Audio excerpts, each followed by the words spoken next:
Hallo, ich hoffe, es geht euch gut. Bei uns waren die letzten 2 Wochen so ein bisschen hakelig. Wie ihr wisst, sind wir ja mitten im Umzug. Die Kisten sind geliefert worden und es geht los mit dem Packen. Dann waren wir eine Woche in England und haben uns alle Covid mitgebracht. Das heißt, die letzte Woche haben wir alle mehr oder weniger da niedergelegen. Und jetzt geht es aber wieder bergauf. Neue Kraft für den Endspurt des Umzugs, die wir jetzt auch tatsächlich brauchen. Und in diesem Video wollte ich euch ganz gerne meine aktuelle Kostbestellung zeigen, also ein Unpacking mit euch machen und auch kurz zeigen, was ich noch in England geshoppt habe. Nicht viel, aber so ein bisschen was habe ich natürlich trotzdem eingekauft. Und los geht's. Ich zeige euch jetzt erstmal meine Einkäufe von England. Das sind einmal hier die Hubohrringe, die goldenen, die sind von Monica Vinader.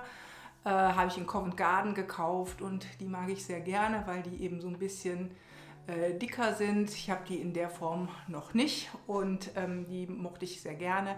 Es gibt noch einen ganz tollen Ring von Monica Vinader mit einem schwarzen oder einem grünen Stein drauf, aber den habe ich jetzt nicht mitgenommen. Also ich wollte jetzt mich entscheiden zwischen Ring und Ohrringen und dann habe ich gedacht, okay, die Ohrringe sind tatsächlich das, was ich nochmal vielleicht öfter trage als so einen sehr großen, intensiven Ring. Und deswegen habe ich diese Ohrringe mitgenommen. Ja, und der Vorteil oder auch Nachteil, den es gibt, war, dass wir in unserem Hotel ganz in der Nähe von Covent Garden gewohnt haben. Und wer schon mal in London war, weiß natürlich, dass da einige sehr nette Geschäfte gibt. Unter anderem gibt es da auch den Glossier Store und Glossier ist eine Kosmetikmarke. Ich weiß nicht, bin mir gar nicht sicher, ob es die in Deutschland mittlerweile gibt. Aber gut, ich hatte bis jetzt noch nichts von Glossier und habe mich natürlich auch influenzen lassen und wollte jetzt da mal reingehen und mal gucken, wie es da aussieht. Und das Konzept finde ich eigentlich auch ganz nett. Man kommt rein, also ich war samstags da, es war jetzt natürlich auch unglaublich voll, aber es war die ganze Woche über total voll in der Stadt. Und ja, man kommt also rein, kann sich alles angucken, kann alles ausprobieren. Es sind überall Stationen mit den Produkten.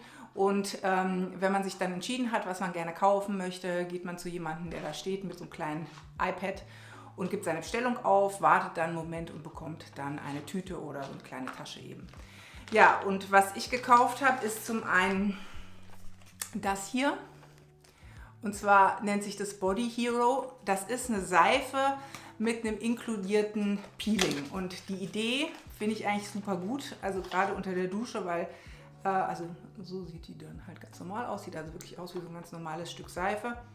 Riecht ein bisschen intensiver, aber ich finde, es geht noch.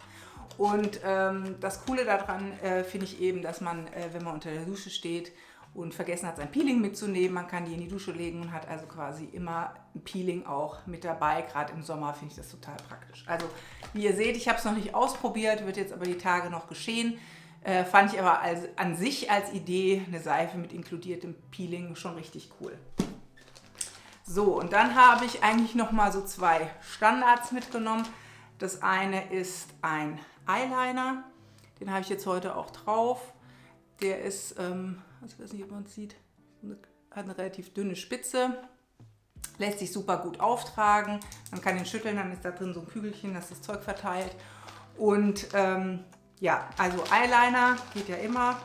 Und als letztes habe ich mir noch einen Lippenstift mitgenommen. Das ist auch der, den ich hier drauf habe. Das ist die Farbe Villa. Und mal gucken. So, und der sieht so aus. Also es ist mir so ein Beige-Ton. Ist total angenehm zu tragen, also der riecht nicht, ist sehr, sehr pflegend und nicht so farbintensiv, also der perfekte All-Day-Lippenstift, also den mochte ich jetzt sehr gerne. So, weiter geht's mit einem Kauf, den ich eigentlich schon vorab hier tätigen wollte, und zwar von Uniqlo. Die haben auch diese Crossbody-Bags oder auch diese Bags, die man quasi um die Hüfte schnallen kann. Die 80er lassen grüßen. Die sind aus so ganz dünnem Nylonstoff. Die haben nichts Besonderes hier innen drin. Noch eine kleine Tasche fürs Handy. Also so zwei kleine eingenähte Taschen. Und sind wie gesagt hier ganz flexibel. Vom Band kann man entsprechend weit oben rum tragen oder eben um die Hüfte. Ich wollte das eigentlich schon vor London kaufen, aber im Online-Shop in Deutschland gab es die nur in so einem komischen Beige und Grün. Ich wollte die aber, wenn, schon sehr neutral haben und habe sie dann eben in London direkt gekauft. Da hatten sie in Unmengen in Schwarz. Finde ich eben super praktisch, weil durch den Nylonstoff extrem unempfindlich und perfekt und klein gefaltet auch für in den Koffer. Und man hat seine persönlichen Sachen direkt am Mann, wenn man irgendwie in der Stadt unterwegs ist. Genau, und die ist zwar so ähnlich wie die Crossbody Bag von COS, die ich euch schon so einige Male vorgestellt habe, aber eben die ist jetzt eben nochmal so ein bisschen direkt nochmal in die Tasche zu werfen, in den Koffer zu werfen, weil sie eben noch kleiner und schmaler und durch diesen Stoff eben auch noch unempfindlicher ist. Also die habe ich dann eben auch noch gekauft. Und ihr seht schon, hier ist mein COS-Paket und ich habe auch noch eine andere Sache gekauft, die aber jetzt auch erst hier wieder online angekommen ist. Und zwar hatte ich die schon ziemlich lange auf der Liste, Birkenstocks. Ich habe mir gedacht, ich brauche wahrscheinlich außer meinen Sommerbirkenstocks demnächst in Norwegen auch noch ein paar andere Hausschuhe. Querstrich, Straßenschuh, wobei ich mit den Birkenstocks auf der Straße immer noch so ein bisschen mich schwer tue. Und die hatte ich jetzt hier also auch schon des Öfteren gesehen in diesem Taubton. Und die waren aber relativ lange ausverkauft gewesen, bei Zalando zumindest. Und ja, jetzt habe ich sie in meiner Größe zumindest gekriegt. Ich mag die auch sehr, sehr gerne. Ja, die sind jetzt ganz normale Birkenstocks, aber ich finde den Ton eben sehr schön neutral. Und ich mag diese Clocksform auch gerne, gerade für den Herbst und Winter. Also die sind jetzt auch neu dazugekommen. Und dann fangen wir mal an, jetzt die COS-Sachen auszupacken. So. Was ich ja bei COS auch immer total gut finde, ist, dass das alles sehr, sehr schön verpackt ist. Und ich weiß nicht, wie es euch immer geht, dass man manchmal, wenn man die Sachen bestellt hat und sie dann ankommen, dass man manchmal gar nicht mehr so ganz genau weiß, was man bestellt hat. Vielleicht auch ein Altersding, ich weiß es nicht. Aber ich gucke jetzt mal. Ich glaube, ich bin mir relativ sicher, was es ist.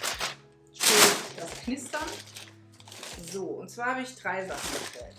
Das eine ist ein Gürtel, und zwar ein ziemlicher Standard, schwarzer Gürtel, ist aber tatsächlich was mir noch gefehlt hat. Ich habe so einen kleinen braunen Gürtel von Closed und einige etwas breitere Gürtel noch von vor einigen Jahren.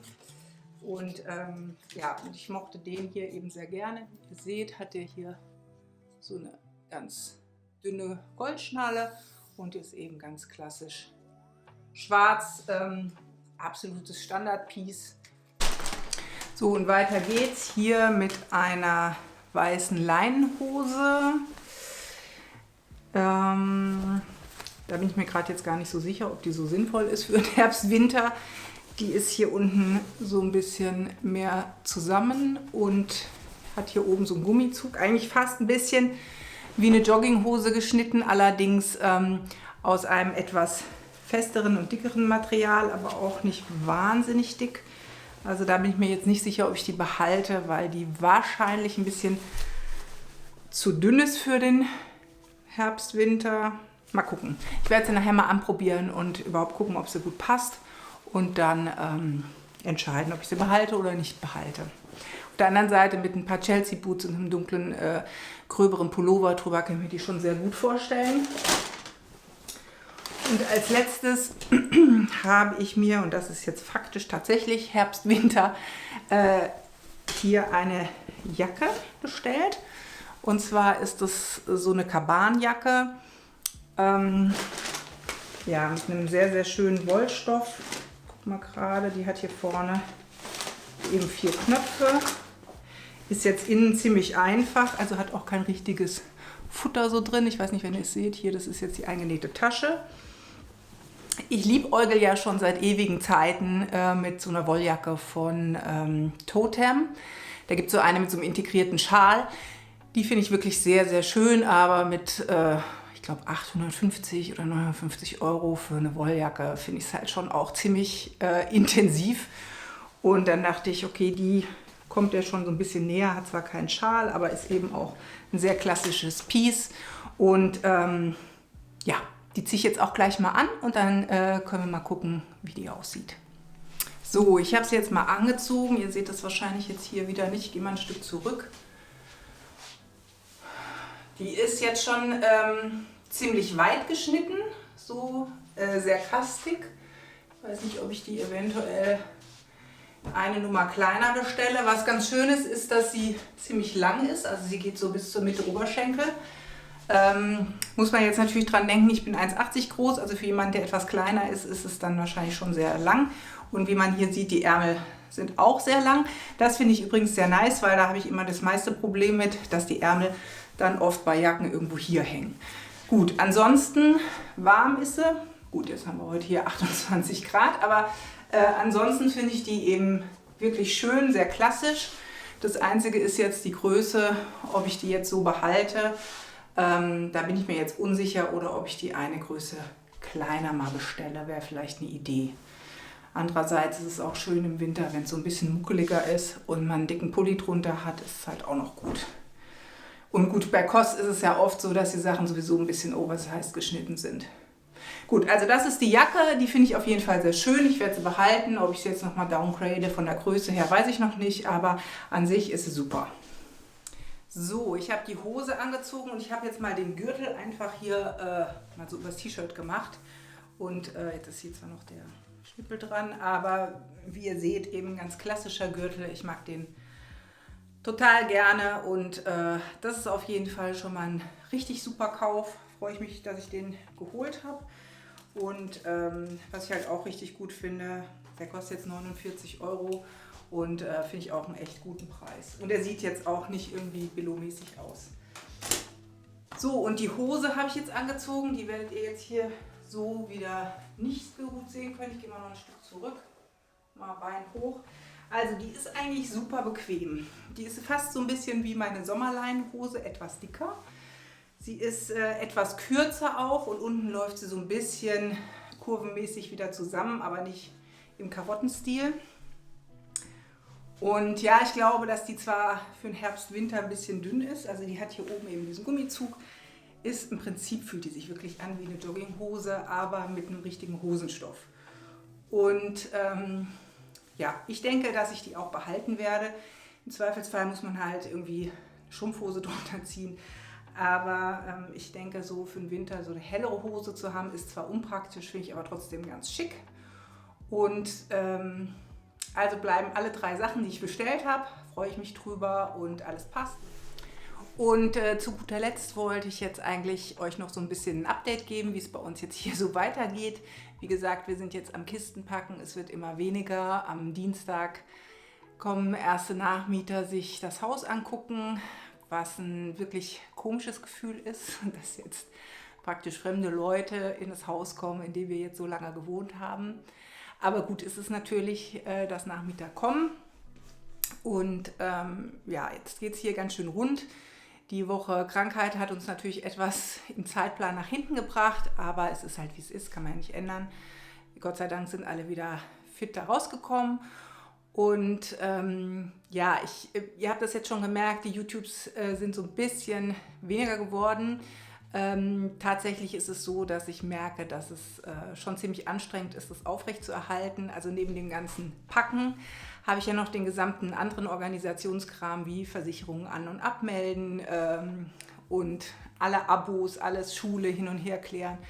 All das, Einwanderungsbehörde, da ist natürlich enorm viel Zeug zu tun und da bleibt das im Moment so ein bisschen auf der Strecke.